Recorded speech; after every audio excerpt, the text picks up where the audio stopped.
स्वागत है आपका धानी मंत्रा में, आपके शांति, ज्ञान और आध्यात्मिक विकास के स्थान पर। यहाँ हम एक साथ यात्रा करते हैं गहरे शिक्षाओं और प्राचीन ज्ञान को खोजने के लिए, जो हमें अधिक प्रबुद्ध और सामंजस्यपूर्ण जीवन के मार्गदर्शन में मदद करते हैं।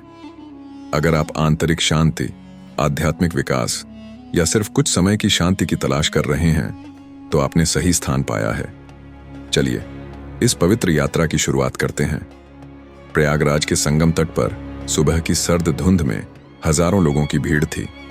लोग गंगा, यमुना और अदृश्य सरस्वती के संगम में स्नान करने के लिए जुटे थे। लेकिन इस बार का कुंभ मेला खास था।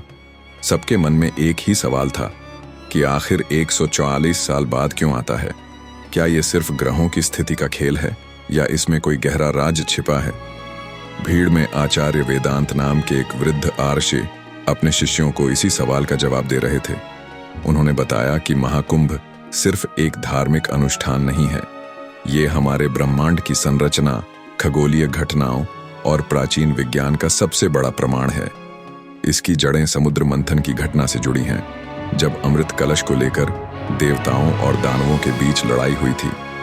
आचार्य ने बताया कि समुद्र मंथन के दौरान अमृत कलश 4 जगहों प्रयागराज, उज्जैन, हरिद्वार और नासिक में गिरा था। 12 वर्षों में लगने वाले कुंभ मेले के अलावा 144 वर्षों में एक बार ऐसा विशेष संयोग बनता है जब इन ग्रहों की स्थिति सबसे शक्तिशाली होती है।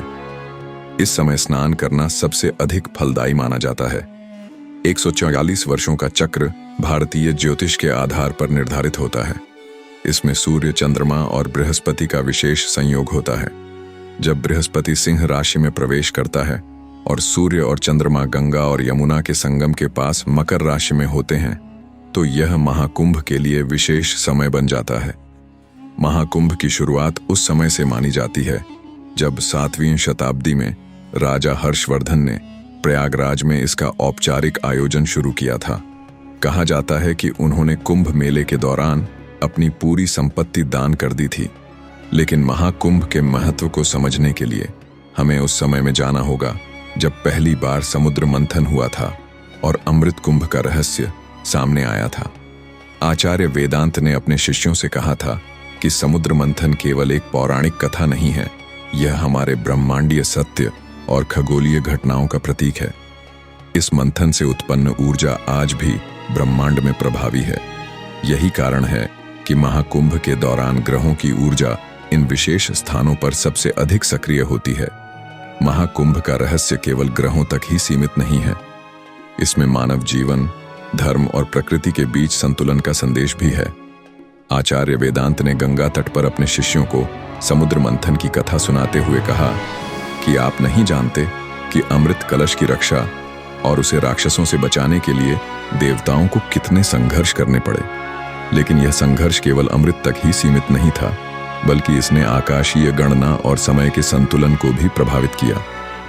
शिष्य मोहन ने जिज्ञासा से पूछा, गुरुदेव, यह एक पौराणिक कथा है, इसका महाकुंभ से क्या संबंध है? आचार्य ने मुस्कुराते हुए कहा कि यह कोई पौराणिक कथा नहीं, बल्कि एक सत्य घटना है, और यह घटना खगोल विज्ञान से संबंधित है। समुद्र मंथन के दौरान जब अमृत कलश निकला, तो उसे पाने के लिए देवता और असुर आपस में भिड़ गए। भगवान विष्णु ने मोहिनी रूप धारण कर अमृत बांटना शुरू किया, लेकिन उस समय राहु और केतु ने छल से अमृत पी लिया। जब सूर्य और चंद्रमा ने राहु और केतु के इस छल को देखा, तो उन्होंने विष्णु को इसकी सूचना दी। भगवान विष्णु ने तुरंत अपने सुदर्शन चक्र से राहु और केतु का सिर काट दिया। लेकिन तब तक अमृत की कुछ बूंदें 4 स्थानों हरिद्वार, प्रयाग, उज्जैन और नासिक में गिर चुकी थीं। अमृत की ऊर्जा को संरक्षित करने के लिए इन स्थानों पर विशेष खगोलीय संयोग का इंतजार करना पड़ा। आचार्य वेदांत ने बताया कि महाकुंभ का समय तब आता है जब सूर्य, चंद्रमा और बृहस्पति एक विशेष राशि में स्थित होते हैं। 144 वर्ष का चक्र ज्योतिष की उन गणनाओं से संबंधित है जो हमारी प्राचीन राशियों द्वारा स्थापित की गई थीं।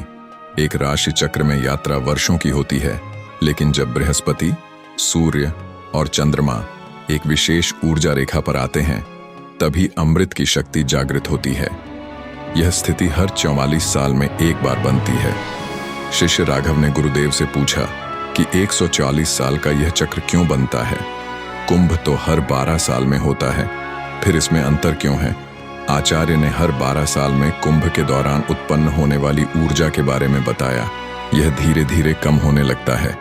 इसे पुनर्जीवित करने के लिए एक बड़े खगोलीय चक्र की जरूरत होती है। 144 साल का चक्र इसलिए खास होता है क्योंकि इसमें ग्रहों की युति सबसे शक्तिशाली होती है। उस समय स्नान करने से न सिर्फ पवित्रता मिलती है बल्कि जीवन का चक्र भी संतुलित रहता है। आचार्य वेदांत ने आगे कहा कि इतिहास गवाह है कि 144 साल का महाकुंभ हमेशा कुछ विशेष घटनाओं का साक्षी रहा है। चाहे सामाजिक परिवर्तन हो, प्राकृतिक आपदा हो या किसी अद्भुत चमत्कार का समय हो, यह चक्र सिर्फ ग्रहों का खेल नहीं बल्कि जीवन और प्रकृति का संतुलन बनाए रखने का नियम है। आचार्य वेदांत ने अपने शिष्यों से कहा कि महाकुंभ का आयोजन सिर्फ पौराणिक या खगोलीय आयोजन नहीं है, इसका गहरा ऐतिहासिक महत्व भी है। प्राचीन भारत में जब समाज अंधविश्वास और भौतिकवाद के बीच फंसा हुआ था, तब राजा हर्षवर्धन ने महाकुंभ को नई पहचान दी। शिष्य मोहन ने गुरुदेव से पूछा, राजा हर्षवर्धन का महाकुंभ से क्या संबंध है। आचार्य ने उत्तर दिया कि महाकुंभ का आयोजन प्राचीन काल से होता आ रहा है, लेकिन राजा हर्षवर्धन ने इसे ऐसा स्वरूप दिया कि यह पूरे समाज को एक सूत्र में बांध सके। 7वीं शताब्दी में जब राजा हर्षवर्धन उत्तर भारत पर राज करते थे, तब प्रयागराज में गंगा, यमुना और अदृश्य सरस्वती के संगम पर एक विशाल आयोजन किया गया था।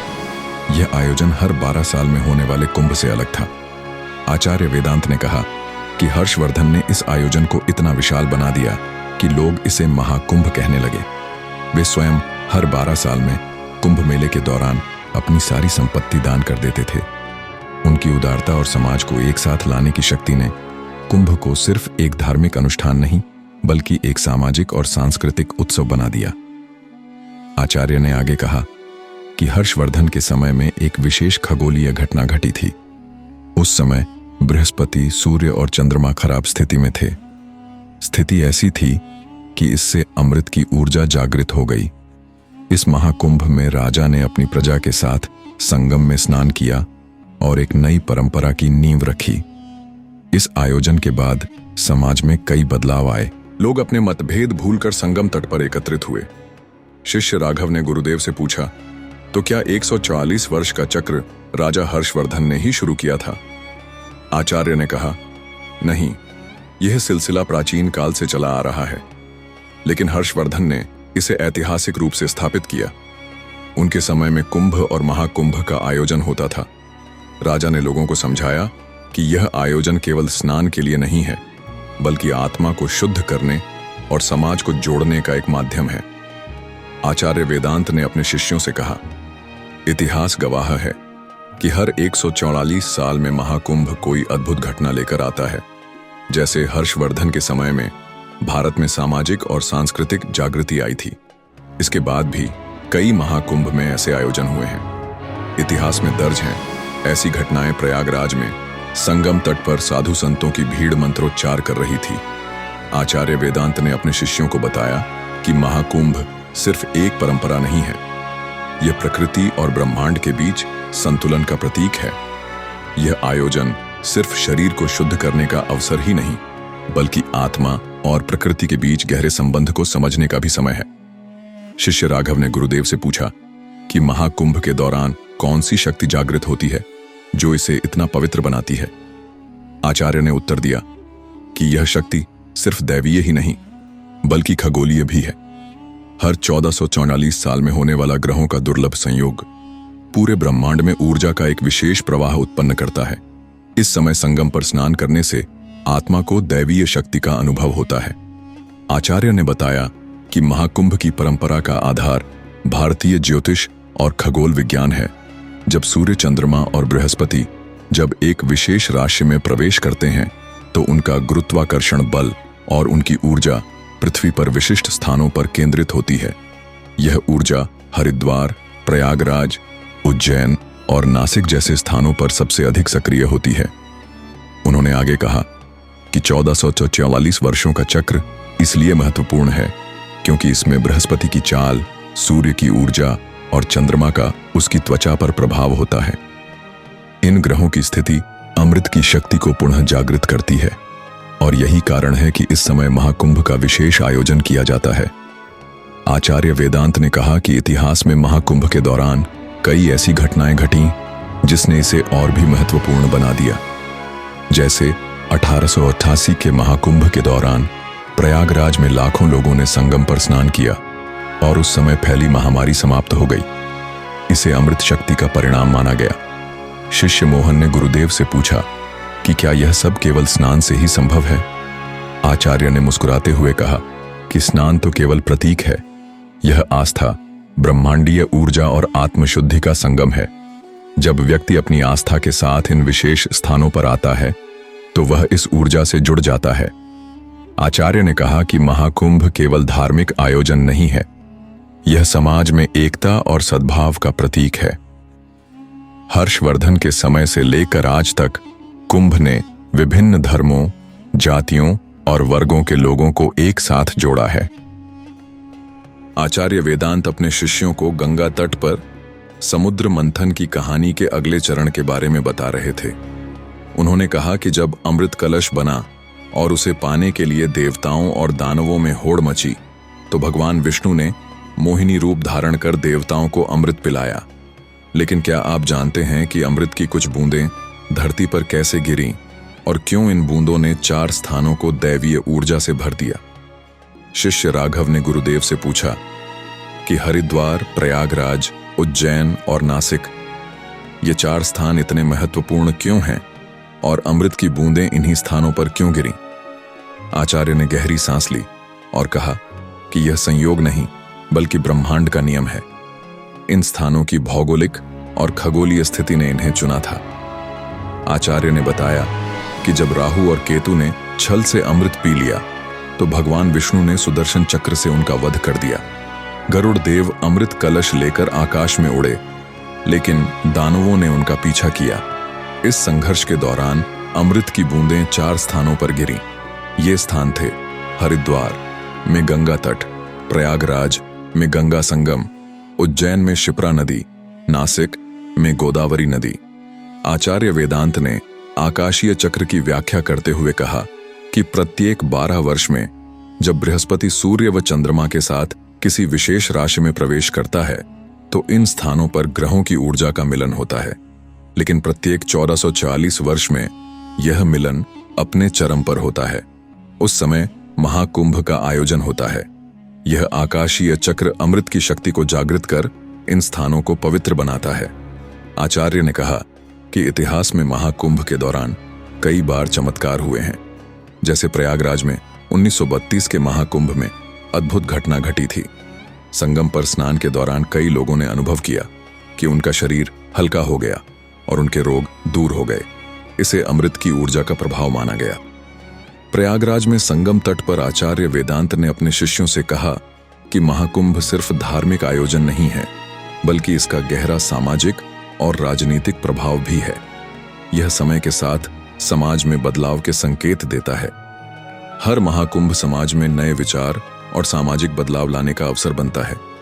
शिष्य राघव ने गुरुदेव से पूछा कि महाकुंभ के आयोजन से समाज में किस तरह के बदलाव आते हैं? आचार्य ने कहा कि महाकुंभ का आयोजन समाज को एकजुट करने का एक बेहतरीन माध्यम है। यह आयोजन जाति, धर्म और सामाजिक वर्ग के आधार पर भेदभाव को मिटाने का अवसर प्रदान करता है। जब लाखों लोग संगम पर एकत्र होते हैं तो वे सभी समान होते हैं और यही सामाजिक समरसता का संदेश है। आचार्य ने विस्तार से बताते हुए कहा कि महाकुंभ का आयोजन समाज में एकता और भाईचारे का प्रतीक बनता है। प्राचीन काल में जब महाकुंभ का आयोजन होता था तो यह ऐसा अवसर होता था जब राजा, ब्राह्मण, व्यापारी और आम लोग एक साथ आते थे। कोई भी दूसरे से अलग नहीं था। यह एकता का सबसे बड़ा उदाहरण था। महाकुंभ के आयोजन से समाज को यह संदेश मिलता है कि सभी लोग समान हैं, चाहे कोई ऊंची जाति का हो या छोटी जाति का, सभी को एक ही स्थान पर स्नान करने का अधिकार है। इसने हमारे समाज को धर्म, जाति और सामाजिक भेदभाव से ऊपर उठकर एक साथ आने का अवसर दिया है। आचार्य वेदांत ने आगे कहा कि महाकुंभ के आयोजन का राजनीतिक प्रभाव भी बड़ा था। जब 7वीं शताब्दी में राजा हर्षवर्धन ने महाकुंभ का आयोजन किया तो इससे उनके शासन को सामाजिक और धार्मिक दृष्टि से मजबूती मिली। हर्षवर्धन ने महाकुंभ के दौरान पूरी जनता को एकजुट किया और इसे एक अवसर के रूप में प्रस्तुत किया जिससे समाज में जागरूकता और समरसता आई। महाकुंभ के आयोजन से राजाओं का सत्ता के प्रति विश्वास मजबूत हुआ। इससे समाज भी मजबूत हुआ। इससे पता चला कि उनका शासन केवल सत्ता के लिए नहीं बल्कि धर्म और समाज के कल्याण के लिए था। आचार्य वेदांत ने उदाहरण देते हुए कहा कि आधुनिक समय में भी महाकुंभ ने समाज को जागरूक किया है।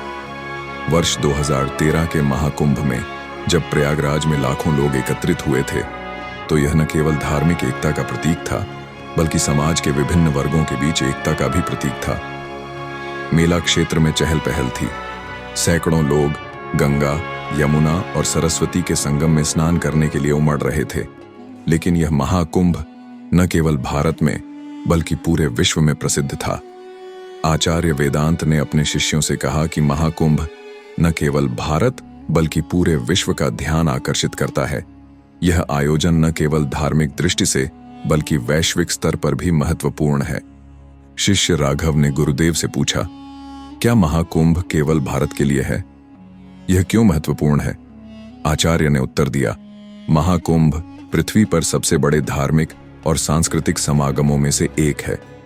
हर बार जब महाकुंभ आयोजित होता है तो यह पूरी दुनिया को संदेश देता है कि इस धरती पर सच्चे धर्म और अध्यात्म की ऊर्जा निरंतर प्रवाहित होती है। आचार्य वेदांत ने कहा कि महाकुंभ केवल भारतीयों के लिए ही विशेष अवसर नहीं है बल्कि यह पूरे विश्व के लिए प्रेरणा है। प्रत्येक महाकुंभ तब आयोजित होता है जब ग्रहों की स्थिति और आकाशीय संयोग विशेष रूप से सक्रिय होते हैं। यह न केवल धार्मिक और आध्यात्मिक ऊर्जा को जागृत करता है बल्कि इस बात की जागरूकता का प्रतीक भी बनता है कि मानवता को एक साथ आना चाहिए और बेहतर भविष्य के लिए काम करना चाहिए।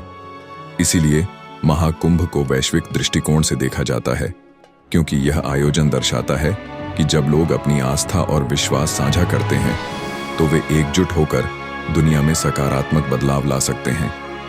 आचार्य ने आगे कहा कि महाकुंभ आयोजन विश्व धर्म का प्रतीक बन गया है। दुनिया भर के लोग इसे आस्था के अवसर के रूप में देखते हैं। महाकुंभ के दौरान बड़ी संख्या में विदेशी पर्यटक भी आते हैं जो भारतीय संस्कृति, धर्म और आध्यात्म से जुड़ने के लिए उत्सुक रहते हैं। दुनिया के विभिन्न हिस्सों से लोग महाकुंभ में भाग लेने आते हैं और महसूस करते हैं कि वे भी भारत के इस विशाल आध्यात्मिक प्रवाह का हिस्सा हैं। यही कारण है कि महाकुंभ अब सिर्फ भारतीय आयोजन नहीं रह गया है बल्कि अंतर्राष्ट्रीय स्तर पर प्रतिष्ठित और चर्चित आयोजन बन गया है। आचार्य वेदांत ने कहा कि महाकुंभ के आयोजन का एक और प्रभाव यह है कि यह पूरी दुनिया में आध्यात्मिक जागृति का माध्यम बन जाता है। महाकुंभ में श्रद्धालु न केवल गंगा स्नान करते हैं बल्कि इस अवसर का उपयोग अपनी आत्मा की शुद्धि के लिए भी करते हैं। इस आयोजन के माध्यम से भारत के आध्यात्म, योग और वेदों का संदेश पूरे विश्व में फैलता है। भारत के लिए यह गौरव की बात है कि महाकुंभ पूरे विश्व के लिए धार्मिक, सांस्कृतिक और ऐतिहासिक महत्व का प्रतीक बन गया है। संगम तट पर उमड़ी भीड़ के बीच आचार्य वेदांत अपने शिष्यों को गंभीर दृष्टिकोण से समझा रहे थे कि महाकुंभ केवल धार्मिक या सांस्कृतिक आयोजन ही नहीं है, इसके साथ कई चमत्कारिक अनुभव भी जुड़े हैं जिनका वैज्ञानिक और धार्मिक दोनों ही दृष्टिकोण से विश्लेषण किया जा सकता है। शिष्य मोहन ने गुरुदेव से पूछा कि क्या महाकुंभ के दौरान वास्तव में कोई चमत्कारिक घटनाएं घटती हैं? आचार्य ने उत्तर दिया, हाँ, महाकुंभ के दौरान ऐसे अद्भुत अनुभव होते हैं जिन्हें कई बार वैज्ञानिक दृष्टिकोण से भी समझा जा सकता है, लेकिन हम इन घटनाओं को आस्था का विषय मानते हैं और इन्हें दैवीय शक्ति से भी जोड़ सकते हैं। आचार्य ने उदाहरण देते हुए कहा कि महाकुंभ के आयोजन के दौरान अक्सर श्रद्धालुओं को अद्भुत अनुभव हुए हैं। वर्ष 1954 के महाकुंभ में एक घटना घटी जब संगम में स्नान करने के बाद एक व्यक्ति ने दावा किया कि उसे अपनी गंभीर बीमारी से मुक्ति मिल गई है। उसके शरीर पर मौजूद निशान गायब हो गए हैं और उसकी आत्मा को अलौकिक शांति का अनुभव हुआ है। आचार्य ने आगे कहा कि यह घटना एक दिव्य अनुभव की ओर इशारा करती है। विज्ञान इसे मानसिक और शारीरिक ऊर्जा के संतुलन से जोड़ता है, जबकि धर्म इसे आध्यात्मिक जागृति मानता है। शिष्य राघव ने गुरुदेव से पूछा कि क्या ये घटनाएं महज संयोग हैं या इनका महाकुंभ के विशेष समय और स्थान से कोई संबंध है। आचार्य ने उत्तर दिया कि महाकुंभ एक विशेष खगोलीय स्थिति में आयोजित होता है, जब सूर्य, चंद्रमा और बृहस्पति एक साथ एक विशेष राशि में आते हैं, तो इन ग्रहों की ऊर्जा पृथ्वी पर इन स्थानों पर केंद्रित होती है। यह समय और स्थान इसके लिए विशेष रूप से बनाया गया है। आचार्य ने कहा कि वैज्ञानिक दृष्टिकोण से जब लाखों लोग एक पवित्र स्थान पर एकत्र होते हैं, तो उनके मानसिक और आध्यात्मिक प्रभाव एकत्रित होते हैं। इससे एक सामूहिक मानसिक ऊर्जा बनती है, जिसका प्रभाव शरीर और मन पर पड़ता है। इस ऊर्जा के प्रभाव से कई बार लोगों को मानसिक शांति, रोगों में सुधार और आंतरिक जागरूकता का अनुभव होता है। यह ऊर्जा का एक सामूहिक प्रवाह है जो महाकुंभ के दौरान होता है, और इस वजह से कुछ लोग इसे चमत्कारिक आयोजन मानते हैं। आचार्य ने आगे कहा कि धार्मिक दृष्टि से महाकुंभ का आयोजन एक ऐसा अवसर है जब व्यक्ति अपनी आत्मा को शुद्ध करने और बुराइयों से मुक्ति पाने का प्रयास करता है। इस समय ईश्वर और देवताओं की कृपा की एक अनोखी शक्ति उत्पन्न होती है, जो मनुष्य को दिव्य अनुभव देने के लिए तत्पर रहती है। महाकुंभ के दौरान कई लोग इस शक्ति का अनुभव करते हैं। महाकुंभ ऐसा समय है जब लोग अपनी पवित्रता और आत्मा की शुद्धि के लिए गंगा में स्नान करते हैं। यह स्नान न केवल शारीरिक शुद्धि है, बल्कि यह आध्यात्मिक शुद्धि का भी प्रतीक है। इस समय मनुष्य अपने जीवन की सारी नकारात्मकता को छोड़कर सकारात्मक ऊर्जा को ग्रहण करता है। लेकिन क्या आपने कभी सोचा है कि समुद्र मंथन से देवताओं को जो अमृत प्राप्त हुआ था, वह आज भी इन स्थानों पर अपनी शक्ति कैसे बनाए हुए है? शिष्य मोहन ने गुरुदेव से पूछा कि यह कैसे संभव है कि समुद्र मंथन के हजारों वर्ष बाद भी इन स्थानों पर अमृत की शक्ति अभी भी विद्यमान है। आचार्य ने मुस्कुराते हुए उत्तर दिया कि इसका रहस्य ब्रह्मांडीय ऊर्जा, खगोलीय गणना और इन स्थानों की भौगोलिक विशेषताओं में निहित है। आचार्य ने बताया कि समुद्र मंथन के दौरान जब अमृत कलश की बूंदें हरिद्वार, प्रयागराज, उज्जैन और नासिक में गिरी थीं, तो इन स्थानों पर एक दिव्य चक्र का निर्माण हुआ था। इन स्थानों की भौगोलिक स्थिति और खगोलीय ऊर्जा ने उन्हें पवित्र और शक्तिशाली बना दिया था। उन्होंने आगे बताया कि हर 44 साल में जब सूर्य, चंद्रमा और बृहस्पति एक विशेष स्थिति में आते हैं, तो यह चक्र फिर से सक्रिय हो जाता है।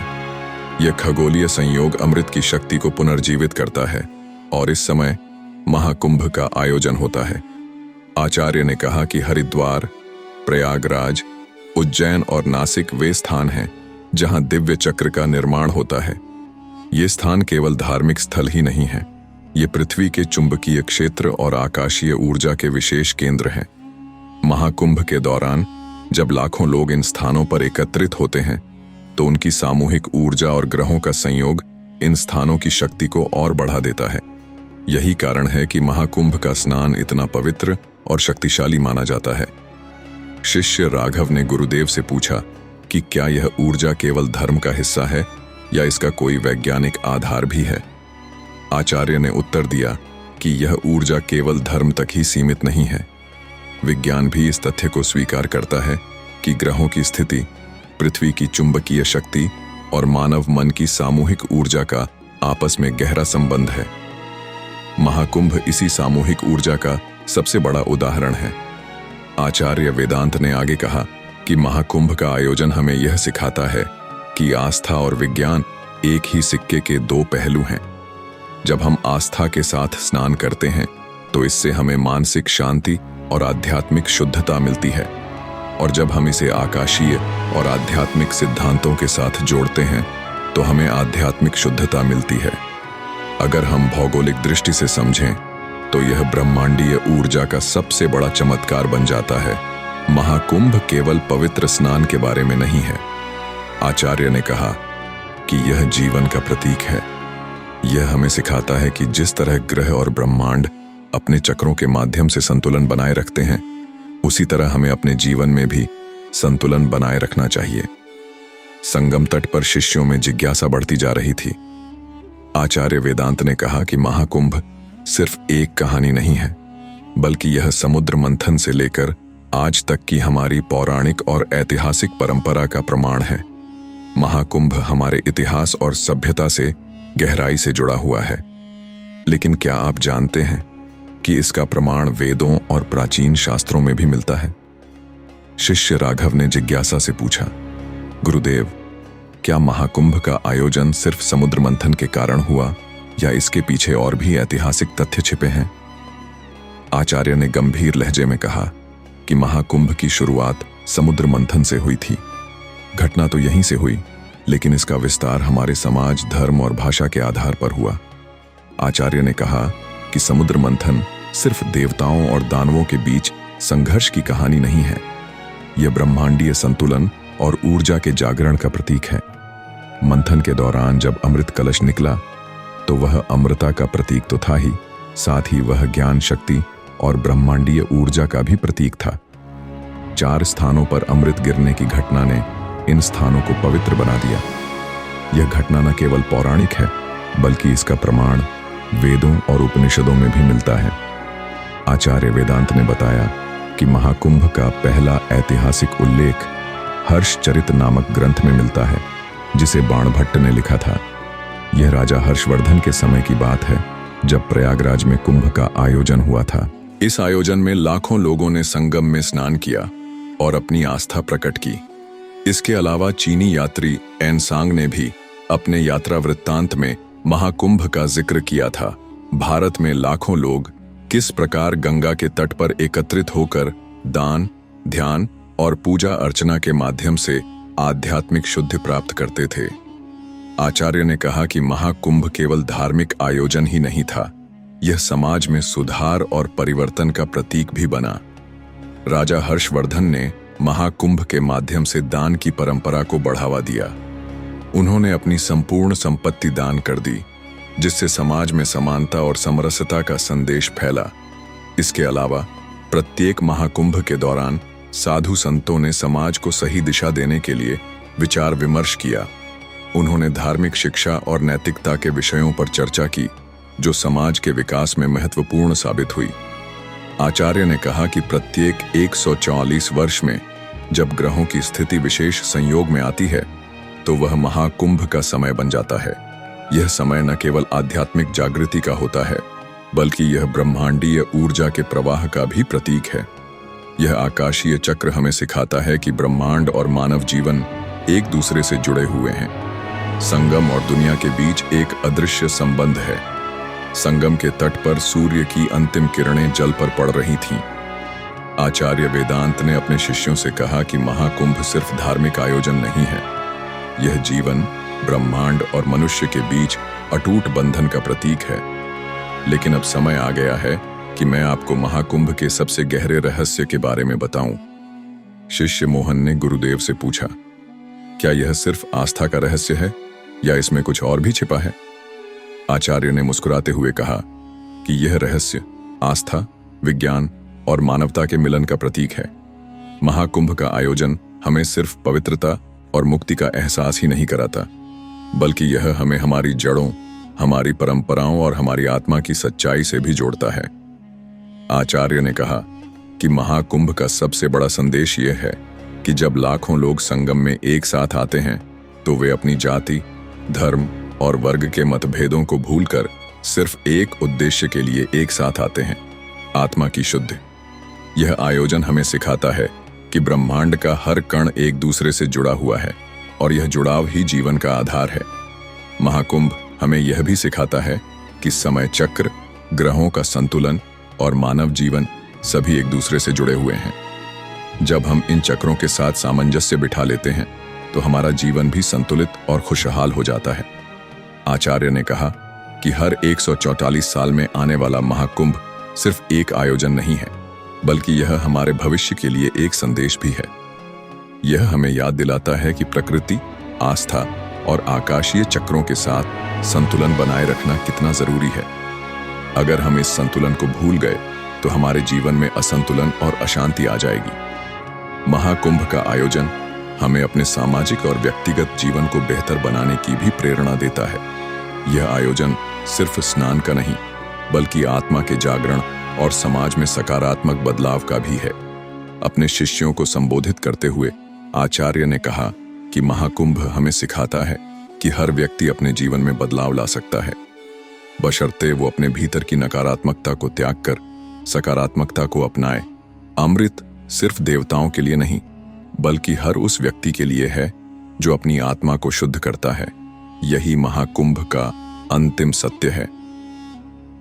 महाकुंभ की कहानी सिर्फ आस्था और आकाशीय चक्रों की नहीं है। ये मानवता, समाज और ब्रह्मांड के बीच गहरे संबंध का प्रतीक है। ये आयोजन हमें याद दिलाता है कि हम सब एक बड़े चक्र का हिस्सा हैं और हमारे जीवन का उद्देश्य सिर्फ भौतिक सुख प्राप्त करना नहीं, बल्कि आत्मा को शुद्ध कर दूसरों के कल्याण के लिए काम करना है। ये कहानी महाकुंभ के इतिहास, आकाशीय चक्रों और इसके सामाजिक और आध्यात्मिक महत्व को दर्शाती है। धानी मंत्रा चैनल पर इस गाथा को साझा करने का उद्देश्य सिर्फ महाकुंभ के तथ्य और पौराणिक कथाओं को प्रस्तुत करना ही नहीं है, बल्कि इसके जरिए अपने दर्शकों को उनकी आस्था और परंपराओं को समझने और आध्यात्मिक विकास की ओर बढ़ने के लिए प्रेरित करना है। धानी मंत्रा में हमारे साथ जुड़ने के लिए धन्यवाद। हम जो ज्ञान और शांति आज साझा कर रहे हैं, वह आपके जीवन में प्रकाश और आनंद लाए। अगर आपको हमारी सामग्री में मूल्य मिला हो तो कृपया लाइक करें, सब्सक्राइब करें, कमेंट करें और बेल आइकन दबाएं ताकि आप हमारी आगामी वीडियो की सूचनाएं प्राप्त कर सकें। एक साथ हम ज्ञान और सामंजस्य के प्रकाश को फैला सकते हैं। अगले समय तक धन्य रहें और चमकते रहें।